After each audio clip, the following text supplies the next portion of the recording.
In recent months, the development of artificial intelligence models has progressed at an accelerated pace.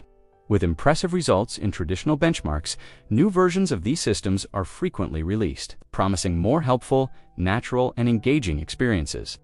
However, technical success doesn't always guarantee a positive reception. A recent example highlights this tension well. A new model version was deployed by an AI company Venn after some experts raised concerns about its behavior, which seemed excessively polite.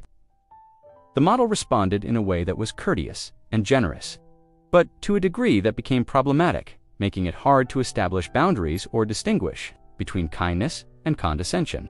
Despite the warnings, its performance on formal tests was so strong that the company decided to go ahead with the release. And here's the key point. There wasn't a specific benchmark designed to assess this kind of subtle social behavior. That turned out to be a mistake.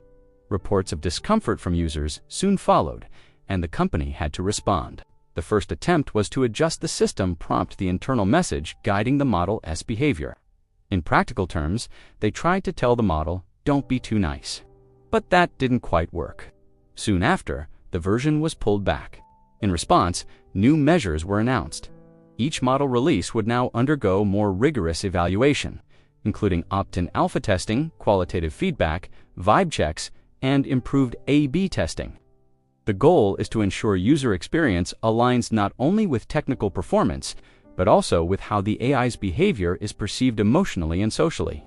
This event raises a broader and, perhaps more troubling question: to what extent is it possible, or even healthy, to form an emotional connection with an AI?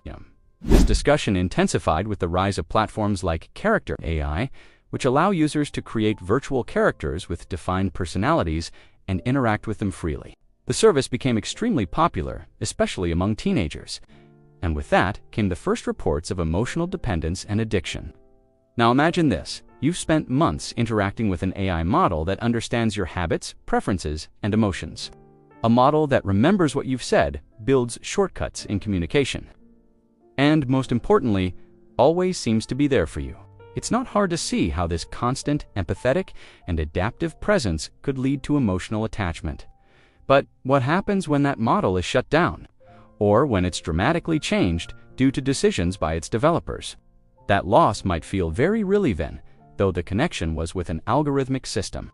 With the arrival of so-called infinite memory, where language models can permanently remember details about users, these relationships are becoming even more complex. The AI is no longer just a one-time tool, it becomes a continuous presence in the user's life. And the engagement logic designs to keep attention deepens that connection. This leads to a delicate reflection. What users want may not always be what they need. If an AI is designed to tell people exactly what they want to hear, there's a real risk of creating an emotional echo chamber, a digital mirror that offers instant comfort, but doesn't encourage personal growth or emotional resilience. The movie Her, directed by Spike Jonze, illustrates this beautifully. In the story, the protagonist falls in love with an operating system that understands him deeply. And as often happens in stories built on desire and illusion, the ending is not a happy one.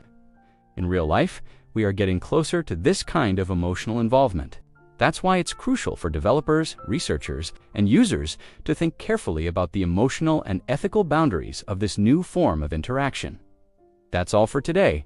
If you enjoyed this analysis, consider subscribing to the channel to follow more content like this. See you next time.